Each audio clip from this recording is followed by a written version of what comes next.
Welcome back to Philosophy of the Barber.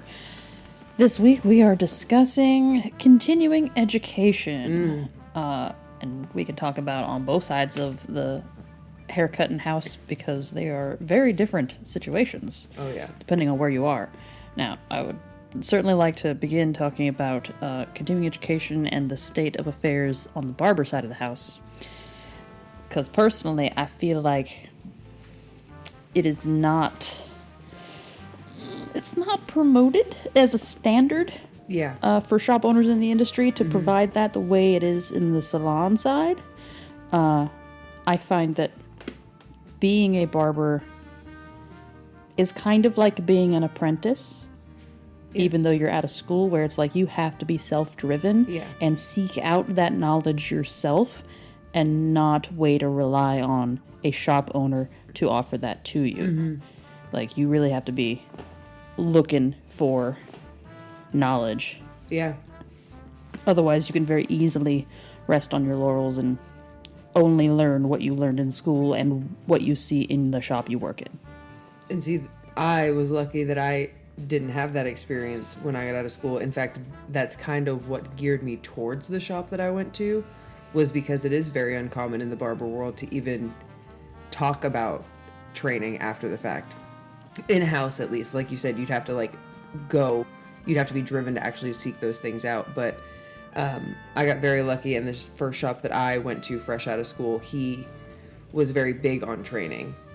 Because I was already a licensed cosmetologist, he actually was able to have me start there while I was still in barber school, just doing like free haircuts to whoever he could pull in for a free haircut. And I had one of the long-term barbers there was like kind of like my go-to mentor person. I was paired up with her from the beginning, and we'd take 2 hours and go all the way through a haircut. We also had a complete like in training program, like not program, but like it was kind of tagged on the end of our name when you booked with us, so that way you knew that like there might be times during my haircut that I would go over to my mentor and be like, hey, could you come help me out with this? And it was kind of just, that's how it works coming fresh out of school. I think it was more so especially geared because he wanted people to learn his method of haircutting also, because kind of everyone does the same haircut there, and it's not from school, it's from learning underneath him. I have mixed feelings about that personally. Correct. Which I do now also in hindsight. Right. But fresh out of school, I was like, oh, you want to help me continue to learn and not throw me to the wolves? Yes, please. Show me your ways. Well, and that definitely works a lot better if the foundational knowledge on that cutting style is similar in some way to how you learned in school. Yes. But if it's not, that is not a healthy environment for a new barber. Which, luckily, now realizing that there are different ways that people are taught to cut hair in different schools, like my school taught me very similar to the method there, whereas now that I've seen people that have come from your school, it's completely different. Yeah. You guys cut hair which I didn't even know that was a thing. I was just like, oh, you cut hair. No, you guys cut hair completely different from how we cut hair. Well, I mean, it's kind of like the painting. Like there's tons of different techniques. Yes, like you can, tons There's of people no can one way. paint. Yeah. But it's like, all right, what techniques work best for you to achieve whatever result you're going for? Yeah. Well, and even now that I've gotten to see and learn the different techniques and stuff that you guys use, honestly, especially with my regulars, if it's a haircut that I know how to do and I'm doing all the time, I will mix up my technique and do different things and try different stuff and approach the haircut from the bottom versus the top or whatever the case may be, getting to see the different kinds of ways to cut hair. Well, especially when it kind of promotes tool independence. Like, heaven forbid you drop a tool in the middle of a haircut and now that sucker's out of commission. You still have to complete that haircut with the tools you have left. Yep. And so, like, that independence is super important when you find yourself in that sort of situation. Yeah. I kind of take it for granted that was something that was encouraged in my school. I don't realize that that's not something that other people are taught at that level. Mm-hmm. Yeah, because you guys go, like, back to basics. Like, when you're starting, what do you start with in the school? So the kit is, like, professional grade stuff. Like, you don't have to worry about, like, the Paul Mitchell, like, crappy shears or, you know, whatever box. But it's minimal tools. So you get what you need to achieve stuff. So you get a set of shears with blending shears, whether you're righty or lefty. You get a detachable blade clipper, typically cordless. You get an adjustable clipper and a trimmer. And then you get a 3.5, a 1.5, and the 3/0 that comes with your detachable. Yep. And a 5/8 and a 3 3/4.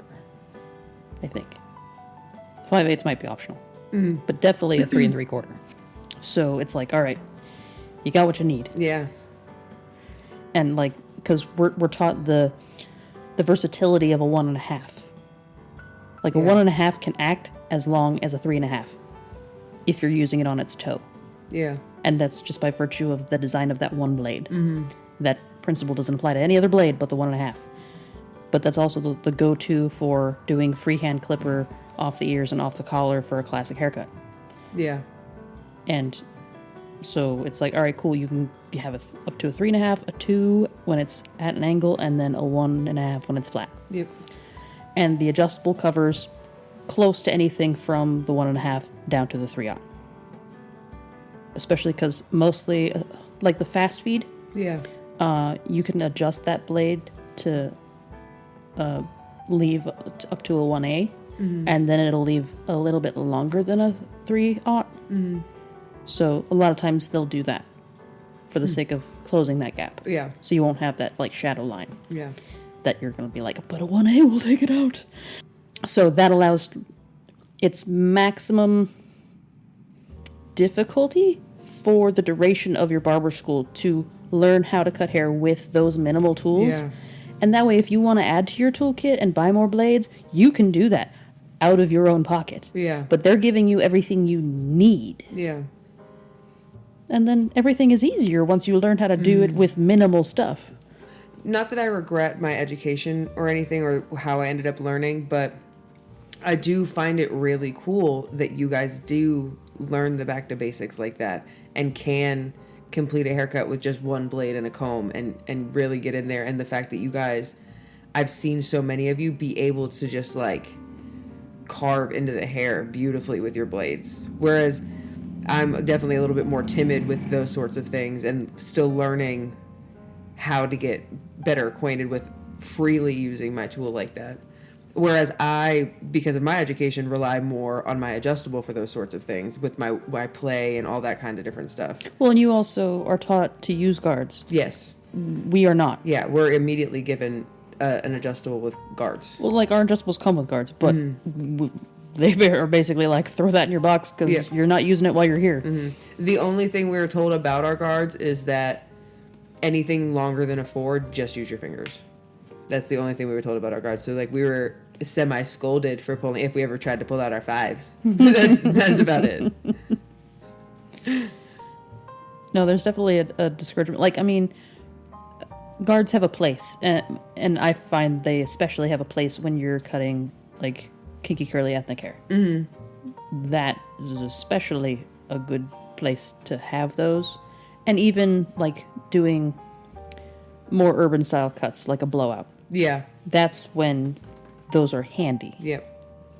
But for the most part, we're cutting Caucasian hair. Yeah. And I find that blades just, Work they feed. just fine. Yep. They feed nicely. Yep. They do just great all by themselves. I've been using my blades so much more. It's just so much, in my opinion, much more efficient than going back and forth with my adjustable. Yeah, well, and you don't have to take, 5 passes over one area to make sure you got all the hairs. Correct. That's just, it is what it is. Like, it's one thing to be like, all right, that's the difference in foundational knowledge that we're given in school. And, I mean, I'm sure that varies on the cosmetology end of the house, though I think it is heavily pushed on cosmetology students that you are only being taught in just enough to pass the test. Yes. And that you should rely on wherever you go to work to learn so much more. And that is not the case in barbering. Because it's not the case. No, it's really not. Like, the fact that the barbershop that I landed in did training was basically a unicorn shop. Like, that's not how it's done up here. Whereas, because I did my cosmetology program, I backed that with my barber program, so I can completely vouch for how they pushed continued education and getting trainings. Every single salon that came to our school to do like meet and greets and like talk to us about stuff consistently, like, that was their like the selling point. Yeah, that's like the selling point, is you get to do these educations, and they go to these places to do these classes as a salon and blah blah blah blah blah. That's not what they talk about at all in barber school. I feel like part of that might be the culture of being a particular brand salon, being an Avita salon, being a Paul Mitchell salon. Yep. And being married to those brands Yes. gets you into that brand's education and Yeah, I was how to gonna use say, their products best. Yep. Because usually the salon owners are brand educators at some point. Right, but Yeah. barbers, like, shops are just not that. And even if we just don't have brands that seek out barbershops in that way. Yeah. Like, the barber side of the house is super independent. Mm-hmm. Barbers are like, man, if your stuff sucks, like, I'll buy the stuff that's good that I like, and then I'll get the stuff that you suck at that another brand does better. But when it comes to that, like, brand loyalty relationship, I have not seen that in barbershops. No. Like, you don't see anybody going, we're an uplift barbershop. And I think that's also one of the problems barbershops have with providing education, is because we don't have those brands and brand loyalty. Like, the reps of the brands that I carry, they're not physically in New England. They're not physically on the East Coast at all. Yeah. Like, I deal with them via email or via phone call. Like, it's not, you don't have a rep that's face to face with you ever here. Yeah, it's very rare. So it's a lot of times it's on brands to provide education to the people that are purchasing their products. And we just don't have that in the barber industry. No, the only thing I can say is, like, if you, depending on the route that you go, again, but it's more just, you have to be driven and looking for it, is like when you can take classes and stuff at the expo, and like those are in your face, like, here's education. Other than that, it's not just jumping out of the woodwork for barbers to find the next thing to be able to learn and do. Well, and then there's also the issue of, at a certain point, it's... Because, I mean, don't get me wrong. Uppercut products, they do offer education classes from time to time. And I've sent barbers that worked for me to those classes if they wanted to go. They came back basically telling me that that was a waste of their time, because it's stuff barbers already know. They're showing you how to cut a haircut. You already know how to cut. Yeah. And when asked about how to effectively use their styling products, the educator didn't know. I'm sorry, what? Oh yeah, he straight up admitted, he's like, honestly, guys, like, I'm the, like, cut educator. I couldn't tell you the most effective way to use this product or whatever. Oh my goodness. I'm just like, so that's why I never sent anybody to education after that. It's like, why am I going to waste my money and their time when they're not learning anything new? And even when asked a legitimate question, that educator can't answer it? Yeah. Like, I don't understand. They flew you out to Boston for this? So, I mean, that bothers me. But the other part is that the common avenues of professionals finding education classes through, like, salon-centric, Cosmoprof, those types of professional-only establishments that have that option are entirely geared towards cosmetology. Yes. Now, once you get to a point in barbering where you don't need the added clipper cutting classes or, like, that sort of helpful techniques on the barber end, the place you should be going if you want to continue to learn is the salon side of the house. Yeah. Like, if you want to get better at your long hair cutting, at, like, being able to do slithering techniques and, like, those types of complex cuts, that is really where you need to go. Yeah. Yeah, you're not wrong. Because I'm sure the same thing happens for cosmetologists who want to get better at short hair. they're going to Yes. look for barbering classes. Yeah. Yeah, because the only way, I mean, I can't speak for all the schools around, but like through the school that I went through, like we didn't get a lot of short hair experience. So like in order for that to like, I feel like people in salons to actually like really get good at that, you have to have men coming in. And if you're not having men coming in, you're not getting the practice on it. Like I remember even just in school, my book started with men only because veterans haircuts were free. So like that was just the most common thing at that time, but then very quickly shifted to women's cuts. And then I didn't touch another short haircut the rest of the time that I was in school. It just ended up being all longer stuff, color, all that other stuff. And there wasn't any short hairs coming into my chair. I do feel like one of those reasons is like what you attract. Like when talking with Courtney, she automatically attracted a lot of short hair. Number one, because she had cut her husband's and son's hair. So she wasn't super uncomfortable cutting shorter hair. Mm-hmm. But she also has short hair. Yes. So that visual really brings people to be like, oh, well, you have short hair, so you must be able to cut short hair. Yep. Which, there's a break in logic there, but we'll take it for what it is. Okay. Yeah. So, you and I both being females that rock short haircuts, it's a lot easier for people to sit with us because of that. It's kind of like a guy wanting to sit with the barber with the beard because he wants a beard trim. Yes. Yeah, exactly. Even though we know that we're the ones that make the beard look good. Yes. I always tell people, I have trimmed more beards than you will ever grow.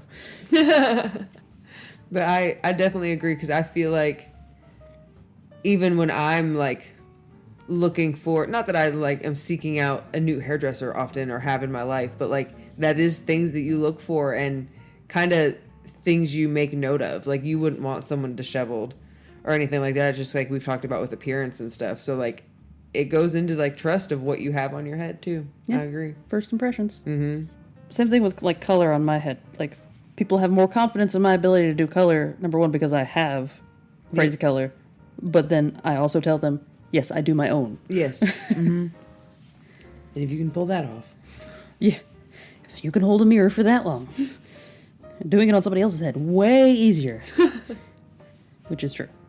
Unless they have absurdly long hair, and then that is a totally different animal. Now, I will say that because we lack in the barbering industry that post-school foundational education, unless you're in a solid shop that has multiple barbers, like the one you were first in, that were able to check your haircuts and help you grow with those types of techniques. It's important for young barbers entering a shop to, number one, hold themselves to a higher standard and push themselves. Yeah. Like, I remember the first couple of years I was cutting, one thing I would do, because I struggled with, like, the transition of the crown. Yep. Like, I knew how to execute it with a clipper, but I wanted to be able to better my shear work. Oh, yep. And my shear and comb technique to be able to do that.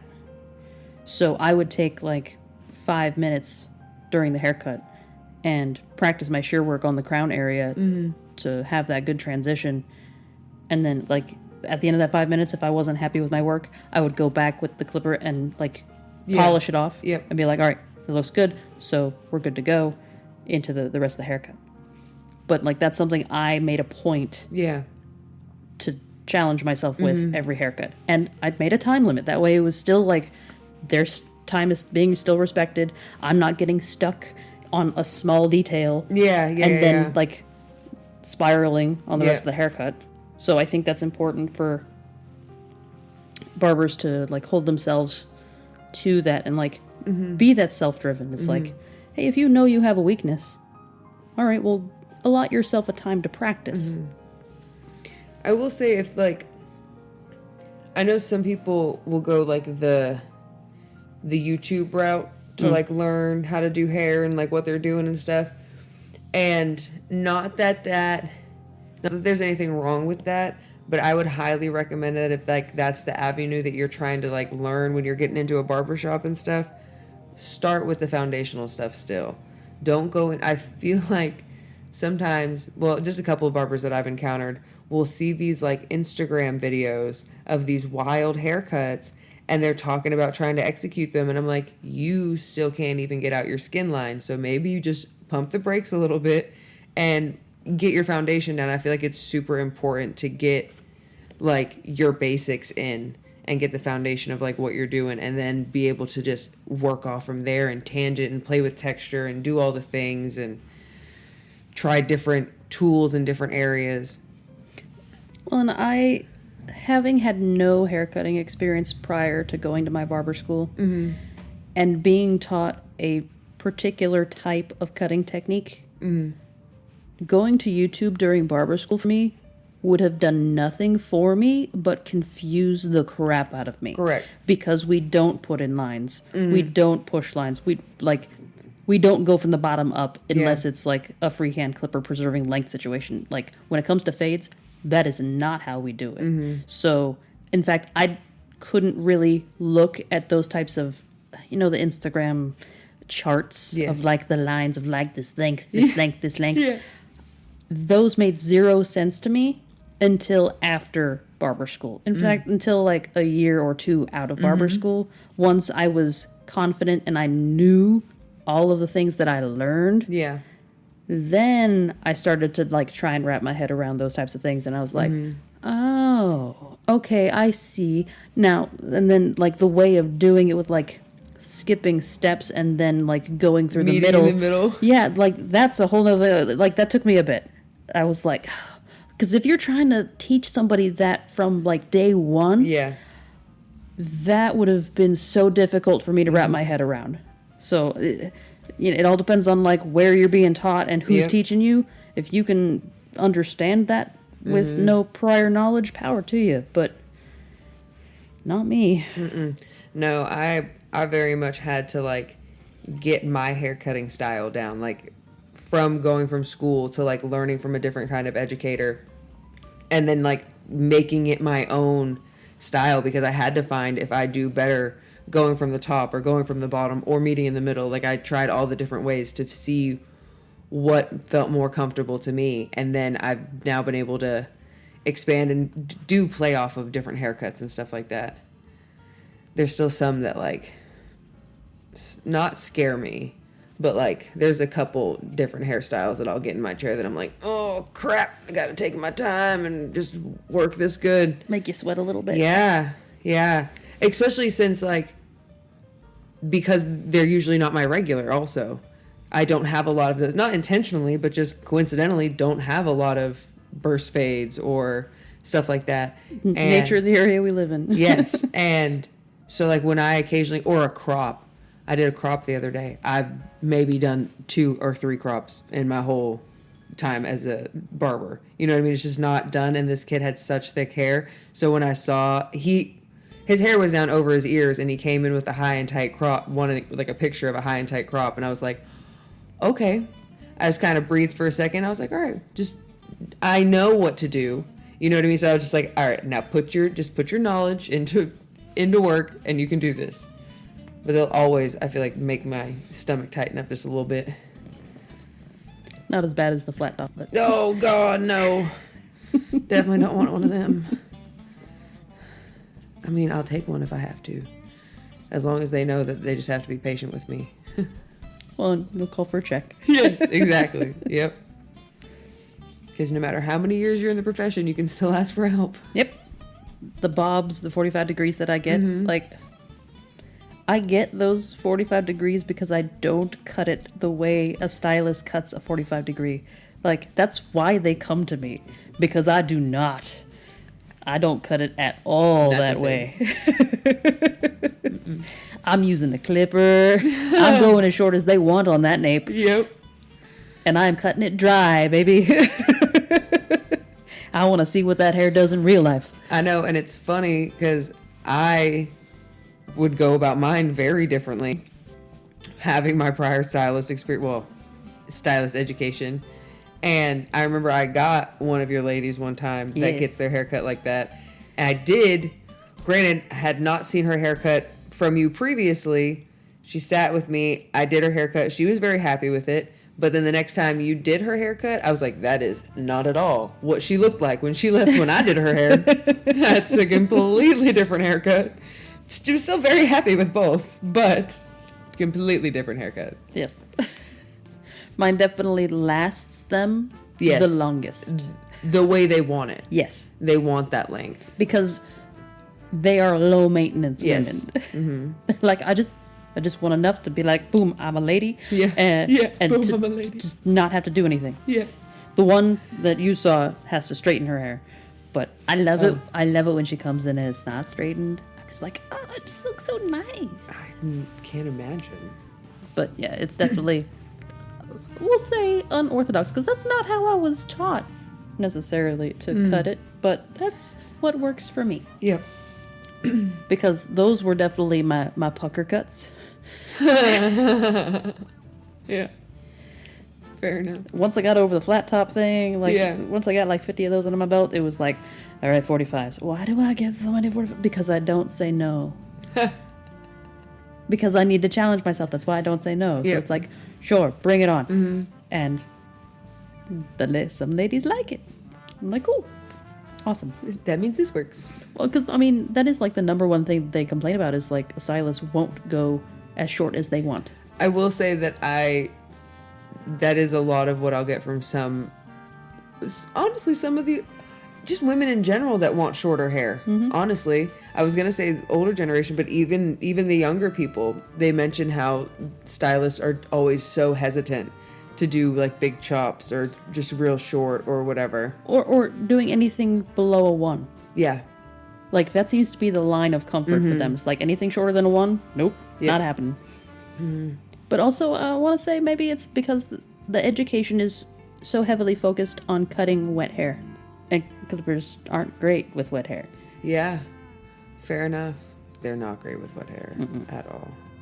But yeah, because stylists are usually very shear dependent. Because that's one thing. In fact, I actually I almost ended up using clipper over comb for my crop. But because I have my more ingrained stylist techniques, I gravitate strictly to shear over comb all the time. I'm very shear and comb heavy. So. Yeah, I'm super shear and comb. Well, and it's far more, if you don't have somebody that's like moving uncontrollably. Yeah. I mean, I don't think I ever really use clipper over comb unless I'm removing bulk. Mm-hmm. Like somebody's coming, like your crop who came in with a ton. It's like, all right, if I need to find some ears, I'll do some, just let's take off this weight because we know it's going away anyway. Yeah, yeah. But when it comes to moving, I tend to do finger and clipper for safety of all involved. But otherwise, like, I have far more control of the length I'm leaving when I'm using shear and comb than anything else. I don't have to pop any guards on and off. I don't have to pop any blades on and off. It's just I have full control with my hands. And I feel like I have a lot more freedom and play with it with my shears. Well, and we also, like, I'll do shear and comb more often than finger and shear. Yes. Because that in school was, like, heavily encouraged because, like, you're acquiring muscle memory, and that is one of those barber-specific techniques of shear and comb. Because, I mean, it's really efficient. Listen, I watch you do it all the time, and I've practiced, and I can't get it. Well, part of that is the walking across. That's what it's called. There's walking a name shears. for it. Yeah, there's a name. I didn't know it was called something. That's even cooler. Now I definitely need to learn it. But part of that is that you don't have like long shears. Yeah. So that puts you at a disadvantage of being able to do something like that. Oh, that makes sense. Yeah. Because the whole purpose of doing the shear and comb aspect of it rather than finger and shear is you have far more surface area on the comb holding up the hair, which is why you need a larger shear to be able to cover that whole area. Oh, that makes so much more sense. Rather than finger and shear, you can just use the small shears because it's like between the end of your finger and your second knuckle. Yeah. That's the only spot to keep the even tension. Yeah. It's totally different when you're using a comb. All right, now I don't feel as bad for not being able to get it. Yeah, no, I will never use my tiny shears to do shear and comb technique. Yeah. Unless it's like on the sides a little bit and I'm just like cleaning up a little. Yeah. But for the most part, no. Big shears. I need some big shears. Some 7, 8s, 9s. I don't need 9s. No, nobody really needs 9s. I didn't even know they made 9s. Oh, yeah. I knew they made 8s. I mean, they make some long shears. You seen the curved shears? I was going to say, they have those curved ones. Those are for the animal side of the house. Yes. But some people have taken to using them. I've seen some people use them. I mean, depending on, like, especially with like big kinky curly hair. Sure, you can probably do some nice carving of a fro with that. Yeah. But I'd say the vast majority of the time it's unnecessary. Especially because you can't do shear and comb with a curved shear. Sorry, because unless your comb is also curved. I was just picturing you trying to do the walking thing with curved shears. Nope, not gonna happen. Nope. But there's also like that's one of those things about education, like learning the tools that are out there. Yeah. Like, did you know that double blending shears are a thing? I'm sorry, what? So What do you mean double blending? So like both blades are the teeth. Oh. So they're way less aggressive than your average like 52 teeth blending shear. And they don't leave a line. Interesting. So if you're like using them on long hair, you know, you can like cut and then pull see. down and you see where it was. Double blenders, you don't see. Oh my gosh, I didn't even... What? See? There's always things to learn. This is why education is necessary. But that came from a really great shear sharpener professional. Yeah. Who also sells shears. Like, I wouldn't know half the stuff I know about shears if it wasn't for her. Yeah. And that's kind of the unfortunate part of like... See, it's not just product lines that have a responsibility, I think, to provide education. It's also tool companies. Agreed. Because, I mean, you go to hair shows and stuff, and yeah, Andis and Noster and all of them have platform artists that are showing you how to use the latest clipper and techniques. I mean, I remember going to my first hair show back in the day. And this was before the whole Babeless, like, FX line and everything came out. Yeah. This is before that. Yeah. But they had the Ferrari clippers. So they had Ferrari motors in the Babeless clippers. Well, they were, like, at their booth, they were showing technique for finger and clipper.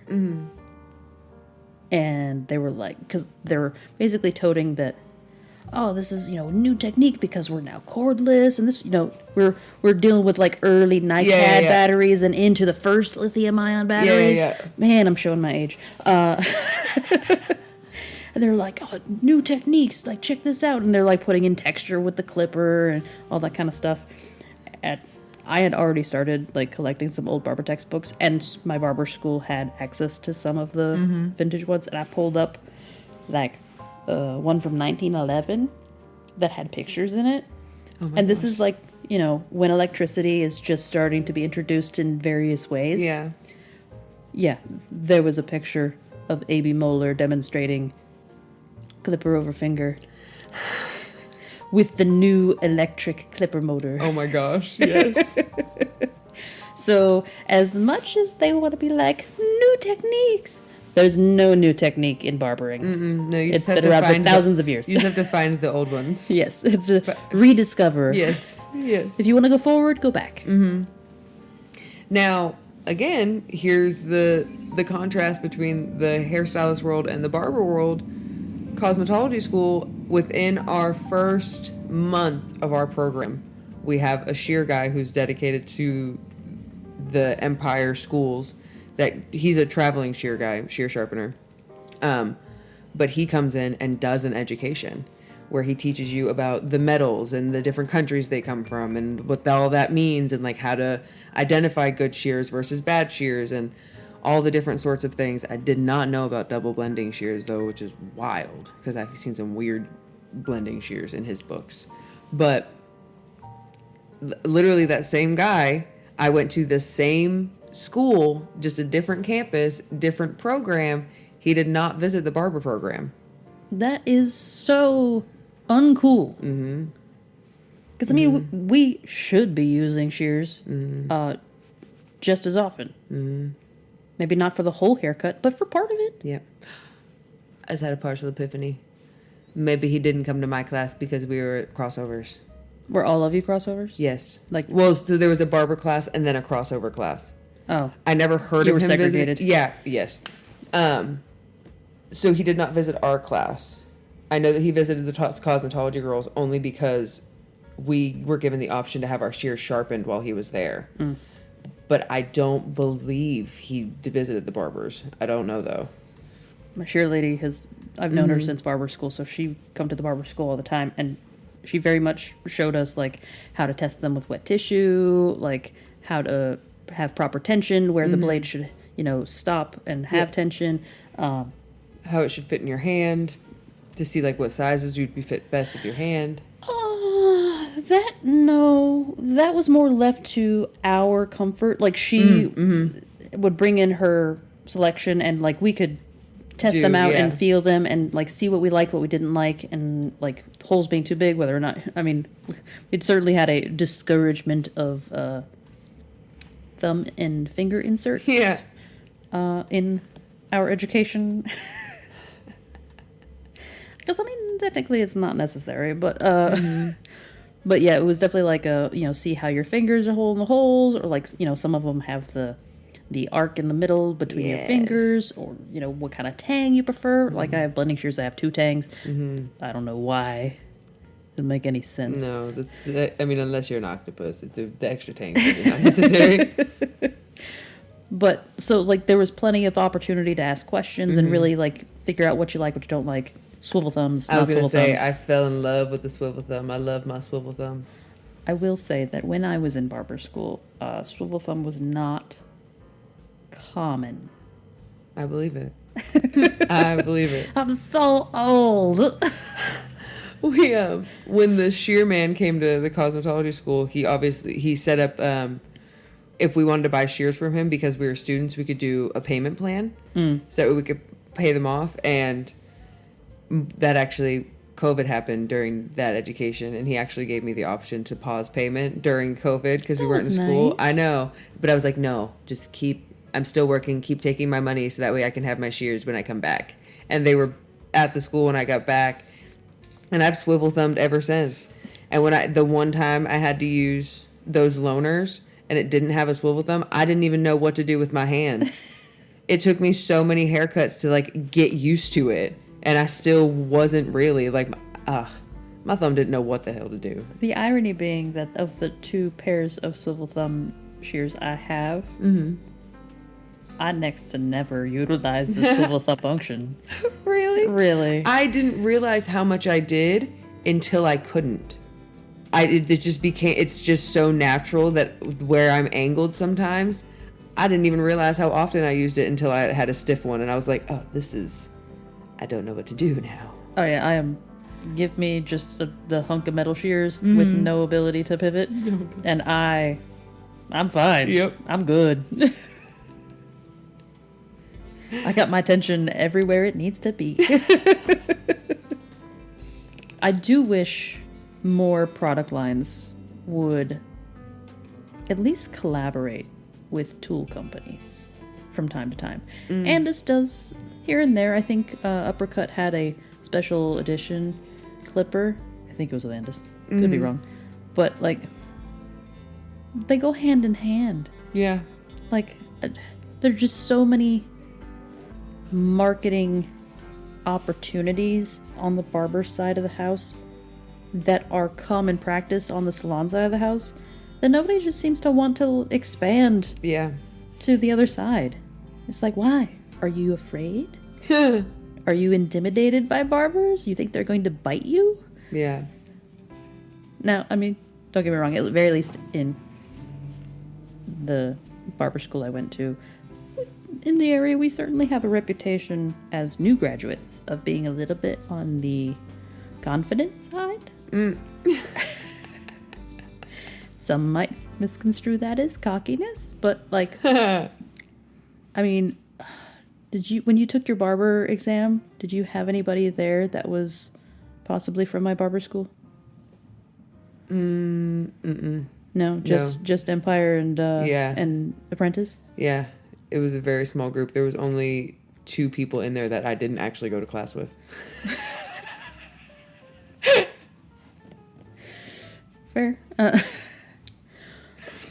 So, like, because the focus of the education in my school was not getting you to pass the test, it was getting you ready to work in the industry. Yeah. Most people come out of there, because, I mean, they teach you to pass the test, but that's like the last few weeks. Yeah. Not a big deal. It's like, all right, here's how you set up your kit. This is what you're going to have to do. This is the mock exam. Bada bing, bada boom. But that has really nothing to do with what they're teaching you. Yeah. I mean, obviously it checks the boxes that need to be checked, Yeah. being a licensed barber, but, like, that's not what the goal is when teaching you. I was going to say, end goal for your school seems to be, like, leaving there with a success in your ability. Yes, it's being able to execute good, not necessarily great, but good haircuts within a timely manner. So, Yeah. half hour, 45 minutes, being able to do it. And, I mean, I'd say that that's important. Yeah. I wish more schools would have that as a goal. Agreed. Because holding yourself to the low standard of minimal competency that the state requires is like, really? I'm paying you 20 grand to teach me just how to pass the test Yep. so that I can do this safely? Not even well, just Not safely. even well. Boggles my mind. I find it so funny when people are shocked to hear that that our license has nothing to do with our ability to cut hair. Like, as clients. Well, ability to cut hair, like, well. Yes. Yes. Fair. I feel like people that aren't in the industry are just under the assumption that since we are licensed professionals, that we are just automatically Good. great at cutting hair. And the bewilderment on their face when I'm like, no, license is the top priority, is safety and sanitation. Top priority. Being able to cut hair well, it's a back burner thing. Well, that's also because it's so subjective and, like, unable to be measured. Correct. Yes. So it's like, and honestly, would you trust the government's opinion on what's good? No. So what would, even if it did They that, can't even would you get trust their it? rules right. Or consistent. That's the thing with government. Stuff's always changing. Yes. But yeah, that's, I mean, at least the safety and sanitation aspect of it is the measurable aspect of it. Everything else is subjective, because I could go somewhere and get a haircut and I could think that it's like the best thing I've ever experienced, and you could go to the exact same person, get the exact same haircut, and think it's utter crap compared to what you've experienced. Correct. Yep. Because, I mean, my mom cooks pork chops way differently than your mom cooks pork chops. Yes. So, but they're both cooked pork chops. Yep. They could very well be good or bad or indifferent. So a haircut's a haircut. But on the person, it could be good, it could be bad. Yep. Outside of a hair show, where do you think you'll go to find more education? I mean, realistically, there's a couple things that I've looked into as like potential long-term goals to pick up and get under my tool belt. And I think I have to go out of state for them. Wow. I looked into micropigmentation, and there was classes in, I think, Boston, of course. Well, and that's outside of our license anyway, so like that's Oh, a yeah, totally fair. separate thing. Yep. But there's just not, for certain things, there's just not much. Right. I will say that because I have my instructor's license, when I first got it, there was the state requirement of continuing education to keep that license active. Yep. I want to say 24 hours every 2 years of continuing education. And going to a hair show counted, that was like, 8 hours for a day ticket, that sort of thing. But, I mean, really anything that you could apply to the hair industry would count towards it. So, like, I mean, if you wanted to take a psychology course at your local community college, that would certainly count. Yeah, okay. I would hope that would be more than 24 hours. Hopefully. But I did free education through Pravana on their website. Oh, okay. So I got knowledgeable because that was the Vivids color line that I started off using when I was in barber school and then continued it on because rainbows, baby. Yeah. So I got certified in their entire color line through their free education online. So they sent me a certificate and everything. So that was one way I did it. I went to some hair shows. I did sign up for a couple of classes through Salon Centric. So that's what I've done in the past. Yeah. It'd be a little more creative back then. And I will say that granted, it's not necessarily something I would gear towards because I feel like it would be more helpful for a beginning barber. But like my previous boss still does, like he'll pull barbers in to do educations and he'll like advertise for whoever to come in and be a part of it, whether you're in school already in the profession or whatever. You can come watch the education and hang out and all that stuff, but that's not happening everywhere. Right. Well, and there are a few shops and salons that have the people that I know that offer education.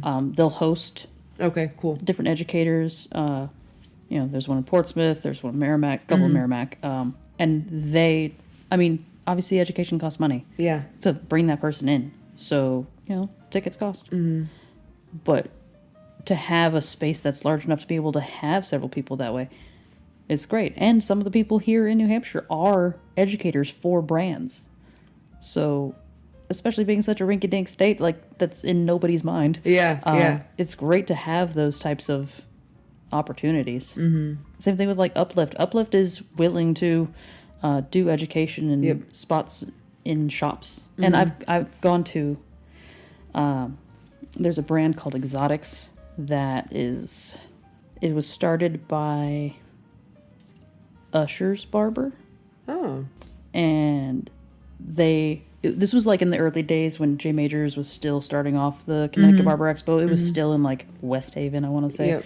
So it was on the smaller side. But I went to some of the education in like Worcester and Revere. And like some of the smaller barber and sneaker battles that Massachusetts was having back then, like I would go to those, and that's where I learned. I was like, this is just not my vibe. But I went because that's what was available. Yeah. But yeah, that was great education. Some of them were just like in somebody's shop. Yep. They brought barbers down from Canada and. I mean, these people have blown up since. Oh, cool. Yeah, become like the celebrity judges for hair battles and all sorts of stuff. So from the sounds of it, I think the barber world we need to try to step up a little bit. I think over the last 6-8 years, things have started to step up. But it's definitely being progressive for sure. Yeah, I think the momentum needs to be kept up and like hold ourselves to a higher standard. Like, what do you have to offer? And not just the same old stuff. But then again, I also want to call out educational institutions that aren't holding themselves to a higher standard. Yeah. It's like, don't get me wrong, I understand it's a business, but is this a business that you're trying to elevate the profession, or is this just a business where you're trying to just make your money? Yeah. And give people their certificate or get that government money? Yeah. Because that's really a chunk. And I firmly believe that that's one of the reasons why the numbers of people who successfully enter the industry after school is so low. Yes. Is because you can just sign your name on the dotted line and get that government money. I think that's sad. Like, I feel like you should be more invested in your students. Yeah. And their success.